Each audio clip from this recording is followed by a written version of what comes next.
नमस्कार दोस्तों, मेरे YouTube चैनल पर आपका स्वागत है। दोस्तों, आज की इस कक्षा में हम कक्षा 6 का चैप्टर 3 पढ़ेंगे। 2 चैप्टर हम इससे पहले कंप्लीट कर चुके हैं। आज पढ़ रहे हैं हम चैप्टर नंबर 3। तो इसका नाम है अकारांत नपुंसकलिंग। तो इस चैप्टर में हम नपुंसकलिंग के बारे में पढ़ेंगे। इससे पहले जो चैप्टर हमने पढ़े हैं उसमें हमने पुल्लिंग और स्त्रीलिंग इनको कंप्लीट किया है। इसमें हम नपुंसकलिंग पढ़ेंगे। तो जो नपुंसकलिंग होते हैं वो अकारण शब्दों वाले हम नपुंसकलिंग ले रहे हैं। यहाँ पे अकारण शब्दों के अंत में माँ इनमें जुड़ जाता है, हलंत का माँ, जिसमें स्वर नहीं होता। तो ये इसकी पहचान होती है नपुंसकलिंग की। तो इस तरह से हमें इनकी पहचान भी पता चल गई है कि नपुंसकलिंग के अंत में क्या मिलेगा, हमें माँ मिलेगा, हलंत का माँ। तो स्टार्ट करते हैं। फर्स्ट जो हमारी लाइन है वो देखते हैं, एतत् किम, यह क्या है। तो एतत् का अर्थ हुआ यह, और किम क्या है। एतत् किम, यह क्या है। एतत् खनित्रम अस्ति, यह कुदाल है। श्रमिका खनित्रम चालयति, मजदूरनी कुदाल चला रही है। नेक्स्ट पे आते हैं पैराग्राफ पे। तत् किम, वह क्या है। इसका जो हिंदी अनुवाद होगा, तत् का अर्थ होता है वह। तो यहाँ पर आप इसको वह लिख लेंगे, वह क्या है। तत् किम, वह क्या है। तत् विश्राम गृह अस्ति, वह विश्राम गृह है। किम अत्र भित्तिकम अस्ति, क्या यहाँ दीवार है। अत्र भित्तिकम न अस्ति, यहाँ दीवार नहीं है। नेक्स्ट पे आते हैं, एते के। एते के, ये दो क्या है। ये द्विवचन है तो यहाँ पर आएगा एते के, ये दो क्या है।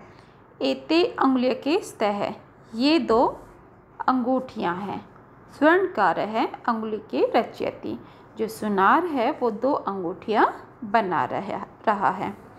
तो इस प्रकार से ये हमारा पैरा कंप्लीट हुआ। इसके बाद आता है नेक्स्ट, ते के, वे दो क्या है। ते बस्याने स्तः, वे दो बसें हैं। ते बस्याने कुत्र गच्छते, वे दो बसें कहाँ जा रही है। ते रेल स्थानकम गच्छते, वे दो बसें रेलवे स्टेशन जा रही है। एतानी कानी, ये क्या है। एतानी करवस्त्राणि सन्ति, ये रुमाल है। किम एतानी पुराणानि, क्या ये पुराने हैं। ना एतानी तो नूतनानि, नहीं ये तो नए हैं। नूतनानि का अर्थ होता है नए। नेक्स्ट आता है तानी कानी। तानी कानी, वे क्या हैं। तानी कदली फलानी संति, ये बहुवचन है। कदली फलानी का अर्थ होता है केले। तानी कदली फलानी संति, वे केले हैं। किम तानी मधुरानी, क्या वे मीठे हैं। आम तानी मधुरानी पोषकानी च, हाँ वे मीठे और पोषक है। इस प्रकार ये हमारा जो चैप्टर है वो कंप्लीट हुआ। इसका पूरा हिंदी अनुवाद हमने कंप्लीट किया। अब इसके हम शब्दार्थ देख लेते हैं। इसमें शब्दार्थ देख लीजिए, एक बार इस पे नज़र मार लेते हैं शब्दार्थ पे। फर्स्ट जो है हमारा शब्दार्थ है एतत्। एतत् का अर्थ होता है यह। अत्र, यहाँ। खनित्रम, कुदाल। चालयति, चलाती है। बस्याने, दो बसें। गच्छतः, जा रहे हैं। अंगुली के, दो अंगूठियाँ। स्वर्णकार है, सुनार। कदली फलानी, केले के फल। पोषकाणी, पोषक। पुराणानी, पुराने।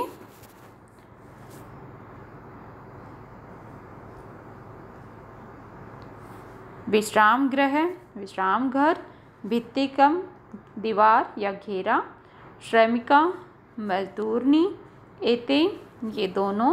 कुत्र, कहाँ। रेल स्थानकम, स्टेशन। स्तः, हैं। एतानी, ये। मधुरानी, मीठे या अच्छे। करवस्त्राणी, रुमाल। नूतनानी, नए। तो ये शब्दार्थ थे। इसके बाद जो है हमारा अभ्यास कार्य वो स्टार्ट हो जाता है। तो अभ्यास कार्य में हम देख लेते हैं फर्स्ट प्रश्न, उच्चारणम कुरुत। तो इसमें क्या करना है, हमें केवल कुछ शब्द दिए गए हैं, उनका हमें उच्चारण करना है। फलम, गृहम, पात्रम, पुष्पम, द्वारम, विमानम, कमलम, फलम, सूत्रम, छत्रम, भवनम, जलम। नेक्स्ट पे आते हैं प्रश्न नंबर 2। प्रश्न नंबर 2 में हमें क्या करना है? चित्राणि दृष्ट्वा पदानि उच्चार्यत, चित्रों को देखकर पदों का उच्चारण करना है। तो इसमें फर्स्ट है पर्णम। पर्णम का अर्थ होगा पत्ता। क्रीडनकम खिलौना, नारिकेलम नारियल, संगणकम कंप्यूटर, वातायनम खिड़की, सोपानम सीढ़ियाँ, उद्यानम बगीचा, उपनेत्रम चश्मे, कंकतम कंघी। तो इस प्रकार इसका हमने उच्चारण किया। अब आते हैं नेक्स्ट प्रश्न पे, जो इसका भाग खा है। वर्ण संयोजन कृत्वा पदम कोष्ठके लिखत, हमें वर्णों का संयोजन करके कोष्ठक में हमें लिखना है। यहाँ इसके आंसर कंप्लीट है इधर।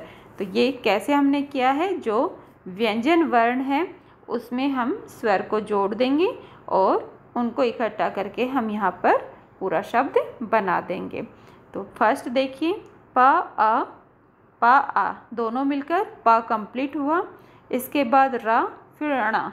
तो रा आधा रहेगा, अणा और आ ये दोनों मिलके क्या कंप्लीट हो गया? अणा कंप्लीट हो गया। फिर हलंत का मा। तो इस प्रकार हमारा जो शब्द बन के आया वो है पर्णम। तो इसी तरह से हम इन सब का जो है संयोजन करेंगे। तो सेकंड में देखिए खनित्रम बनेगा, फिर पुराणानी, पोषकाणी और कंकतम। इस तरह से ये कंप्लीट होंगे। नेक्स्ट पे आते हैं। नेक्स्ट में हमें अधोलिखितानाम पदानाम वर्ण विच्छेद कुरुत। अब हमें क्या करना है? इन वर्णों का विच्छेद करना है। हमारे आगे कुछ शब्द है, इनका हमें विच्छेद करना है। तो यहाँ पर उत्तर आपको दिख रहे होंगे। पुस्तकम फर्स्ट है व्यंजनम, जो इन्होंने कंप्लीट करके दिया है। इसके बाद पुस्तकम से हमें कंप्लीट करना है। तो पा है, पा के साथ कौन सी मात्रा है? क्या स्वर है यहाँ पर? ऊ, छोटा ऊ। तो पा प्लस ऊ हम लिखेंगे। फिर आधा सा है, तो यहाँ पर सा हलंत का आ जाएगा क्योंकि इसमें कोई भी स्वर नहीं है। फिर आएगा ता, ता पे हलंत, ता में कौन सा स्वर है? आ। फिर का में भी आ है और फिर माँ। इस प्रकार से हमें कंप्लीट करने हैं ये। तो यहाँ देख लीजिए नेक्स्ट भित्तिकम, नूतनानी, वातायनम, उपनेत्रम। इनका यहाँ वर्ण विच्छेद करके दिखा रखा है। तो ये देख के आप इसको कंप्लीट कीजिए। नेक्स्ट पे आते हैं प्रश्न नंबर 3। प्रश्न नंबर 3 में हमें चित्राणि दृष्ट्वा संस्कृत पदानि लिखत, चित्रों को देखकर संस्कृत पद हमें लिखने हैं। तो यहाँ देखिए चित्र किसका? आम्रम। आम्रम आम। नेक्स्ट है पत्रम पत्ता, वायुचक्रम पंखा, करवस्त्रम रुमाल, सूत्रम धागा, छत्रम छाता। ये हमारा प्रश्न नंबर 3 था। नेक्स्ट पे आते हैं हम प्रश्न नंबर 4। चित्रम दृष्ट्वा उत्तरम लिखत, चित्र को देखकर हमें उत्तर लिखने हैं। तो चित्र क्या है यहाँ पर? किम पतति। चित्र में यहाँ पे क्या दिखा रखा है? पेड़ दिखा रखा है, उससे कुछ गिर रहा है। प्रश्न बना है यहाँ पर किम पतति, क्या गिरते हैं? तो इसका जो उत्तर आएगा वो क्या आएगा? आम्रम पतति, आम गिरते हैं। नेक्स्ट है मयूरो किम कुरुत है, मयूरो दो मयूर, दो मोर क्या कर रहे हैं?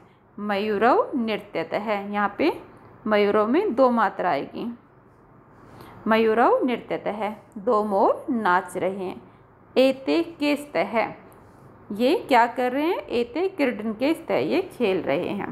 तो इस प्रकार से नेक्स्ट पे आते हैं हम।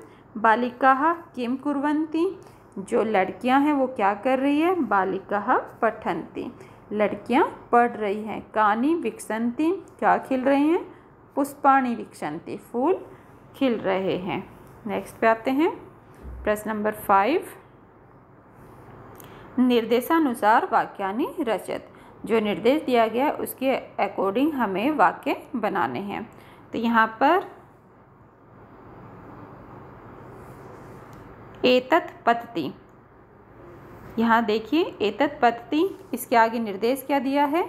बहुवचन। तो हमें इसको चेंज करके लिखना है बहुवचन में। एतत् पतति का बहुवचन हो जाएगा एतानि पतन्ति। इसके बाद आता है एते पूर्णे स्तः, तो इसका जो बहुवचन होगा वो क्या होगा, एतानि पर्णानि सन्ति। एते पर्णे स्तः, सॉरी कै में आता है एते पर्णे स्तः, तो यहाँ पर इसका बहुवचन होगा एतानि पर्णानि सन्ति। नेक्स्ट है मयूरः नृत्यति, मयूरः नृत्यन्ति, बहुवचन में चेंज करना है हमें।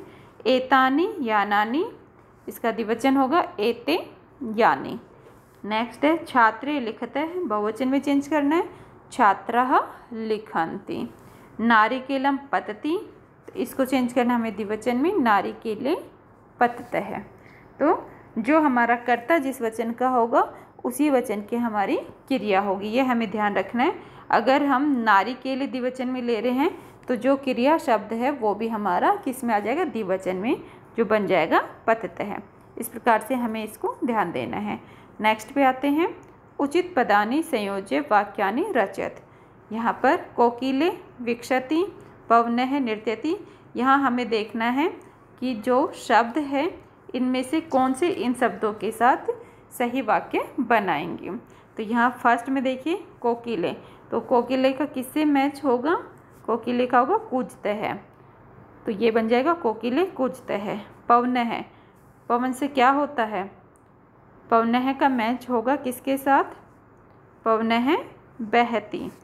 पुष्पम, पुष्पम क्या होगा, विकसतः, फूल क्या करते हैं, खिलते हैं, विकसतः। नेक्स्ट पे खगः, खग पक्षी क्या करते हैं, पक्षी, खगः उत्पतति उड़ते हैं।